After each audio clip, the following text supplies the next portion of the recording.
o dia que um leão matou um profeta na Bíblia por desobediência, mas não o devorou. A Bíblia não diz quem foi o profeta que foi morto por um leão. O texto bíblico apenas identifica esse profeta como um homem de Deus proveniente de Judá, sem revelar seu nome, no primeiro livro de Reis, capítulo 13. A história desse profeta anônimo é um lembrete a todos os leitores da Bíblia a respeito da importância da obediência completa à palavra de Deus. O texto bíblico registra que o profeta que depois acabou sendo morto por um leão foi enviado pelo Senhor a partir de Judá para profetizar contra o culto idólatra do rei Jeroboão I em Betel. O rei Jeroboão I foi o primeiro monarca do reino dividido no norte. Apesar de ter sido próspero em seu reinado, Jeroboão também ficou marcado de forma negativa na Bíblia por ter fomentado a idolatria em Israel. Ele construiu altares em Dan e em Betel e promoveu um culto entre os israelitas.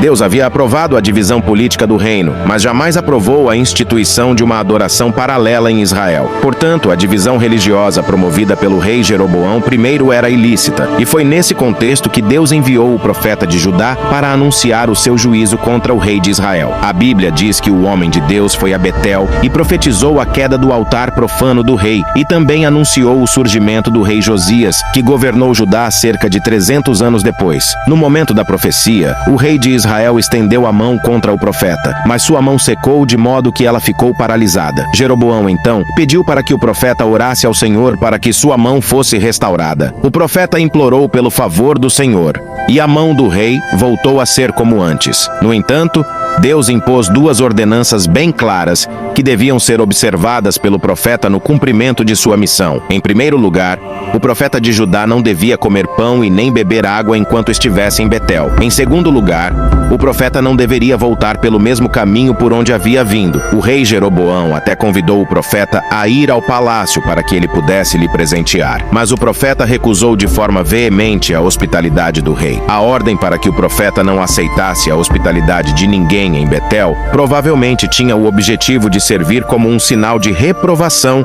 do que acontecia em Israel. Aconteceu que, quando já estava retornando para Judá, após ter profetizado contra o culto idólatra do rei Jeroboão, o profeta de Judá acabou sendo enganado por um velho profeta de Betel. O profeta de Betel soube das restrições divinas que foram impostas ao profeta de Judá e saiu ao seu encontro para enganá-lo. Ao encontrar o homem de Deus de Judá, o profeta de Betel alegou que um anjo do Senhor havia lhe ordenado a voltar a Betel para comer e beber na casa do velho profeta.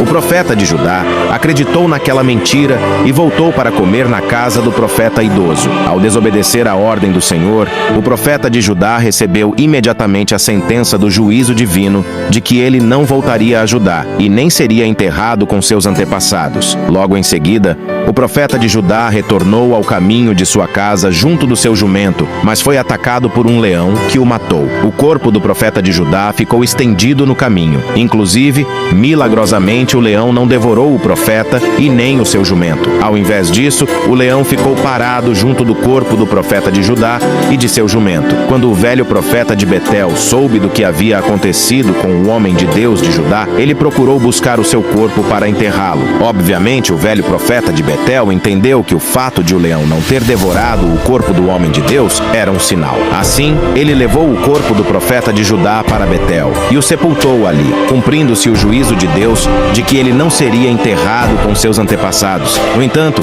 o velho profeta de Betel reconheceu que aquele homem realmente havia profetizado da parte de Deus, embora houvesse desobedecido ao Senhor. Ele entendeu que tudo o que o homem de Deus havia falado se cumpriria e pediu para seus filhos enterrarem-no no mesmo sepulcro em que o homem de Deus foi colocado.